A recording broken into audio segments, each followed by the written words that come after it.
Hi there. So today I am finally officially starting my chronic miasm series. I'm a bit behind in my videos and I apologize, but I have some exciting things going on and I'll tell you about that at the end of the video if you're interested.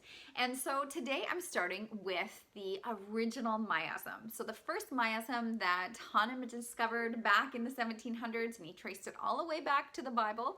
And the essence of this miasm is lack. So lack of true knowledge, which occurred with the ancient Greeks actually, and I'll get into that. But first, I'm going to introduce myself. My name is Stacey and I'm a Heilkunst practitioner and creator of the Express Your Truth 8-Step Emotional Empowerment Program, and I specialize in helping ladies to remove years of built up suppressed emotions and then learn how to express their emotions in a healthy way going forward so that they can completely transform their lives. And I just recently completed a series on the Heilkunst phenotypes, and now I'm starting a series on the chronic inherited miasms, which are so fascinating. And if you want to know what the miasms are before you start this video, I will leave the link to that video here, also in the description box below. So if you want to check out that video before you start here so you know what the miasms are, you can do that. If not, I'm gonna just jump right in and tell you all about Psora. So like I said, Psora was the first miasm to be discovered, and Hahnemann traced it all the way back to the Bible. But what happened was, in the sort of during human evolution, we used to be, so let's say 5,000 years ago, we used to be in a different state of consciousness. So we didn't see ourselves as separate from nature. We were linked to nature or God or source energy, which we are, but we weren't really conscious, and so we just downloaded this wisdom unconsciously. So we knew, what herbs were good for what without really knowing how we knew that. And so Chinese medicine is a throwback to that amazing ancient wisdom where we just received this knowledge somewhat unconsciously. And then as our consciousness evolved, so coming up to the ancient Greeks, all of a sudden awareness was born and philosophy was born. But we started to perceive ourselves as separate from nature or God or source energy. And so when we started to perceive ourselves as separate, all of a sudden this split occurred and Psora was born. And Psora is rooted in a lack of true knowledge, because all of a sudden we were cut off from receiving this wisdom. We were seeing ourselves as separate now. And so no longer sort of hooked up to that ancient wisdom. And so the lack of true knowledge developed, and Psora was born, and that's the essence of it. So lack, basically. And so with all of the miasms, the beauty of them is that a person doesn't need to have physical symptoms in order for us to see it. We can see it in the state of mind. So the state of mind of Psora is poverty consciousness, so not having enough. So whether that manifests as not enough time, not enough money, not enough love, not enough nutrients, dehydration, all of these states of mind. I mean, I see it all the time. Psora runs rampant, and in order to heal that split and start to know and understand that we are connected to God or source energy or wisdom, whatever you want to call it, and so that we can become conscious co-creators of our lives with God or source energy, we need to heal that split that occurred. And so treating Psora really helps people to start to become conscious co-creators of their lives.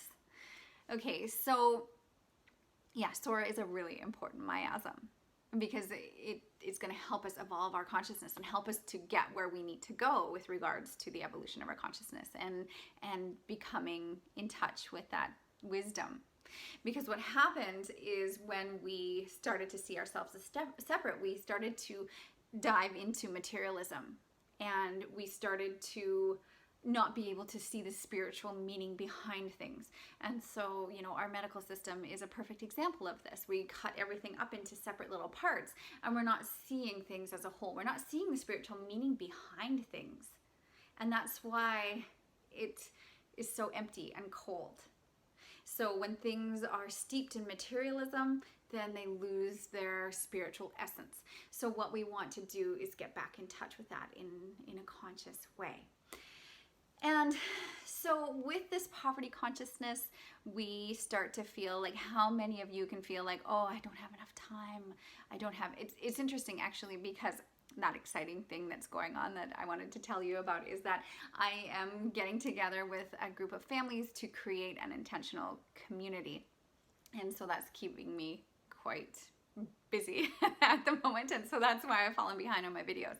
But it's interesting because so many people are looking for land right now, and so I'm hearing a lot of people say, oh, there's no land, it's going so quickly, oh, there's a lot of lack.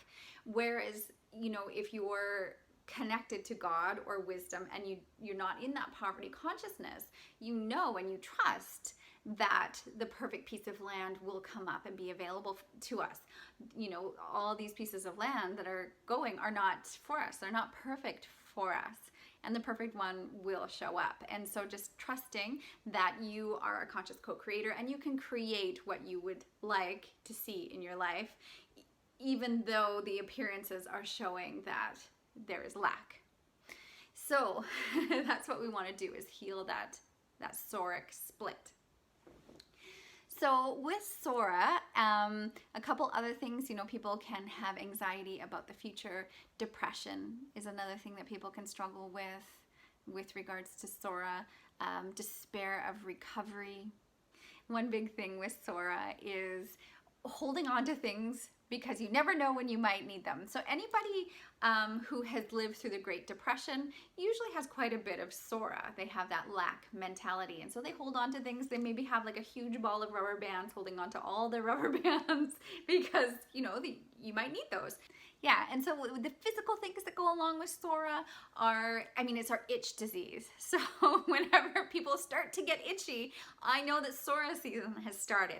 And like I said in my video outlining the miasms, all of them have a certain season. So Psora's season is September, basically, when we start to go into fall.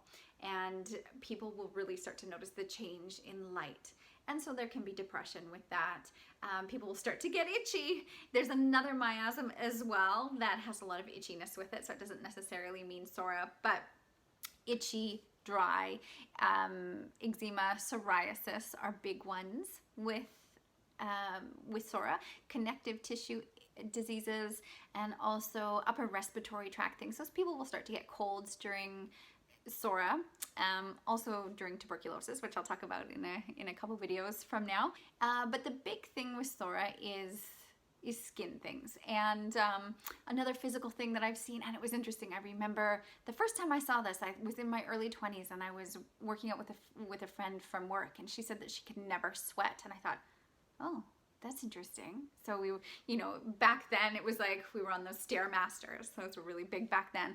And she was like, yeah, I can never work up a sweat. I never perspire. And I thought, oh, that's curious. I was studying nutrition at the time, so I wondered what that was from. But now I know that's actually Psora. So these things can get suppressed and pushed down. They don't always come out on the skin. They can kind of get suppressed. And so suppressed perspiration is part of Psora. And yeah, but usually it's a lot of skin things, so eczema and psoriasis and itchiness, dryness. Yeah, so that's the essence of Psora, and if you can relate to Psora, I would love to hear from you. And if you haven't done so already, please subscribe to my channel, ring the little bell, and you'll get notifications when I put out my new videos. And if you like this video, please give me a like, because it helps to get my message out there. And next week, I'm going to be doing a video on the malaria miasm. So have a great week, and I will see you soon.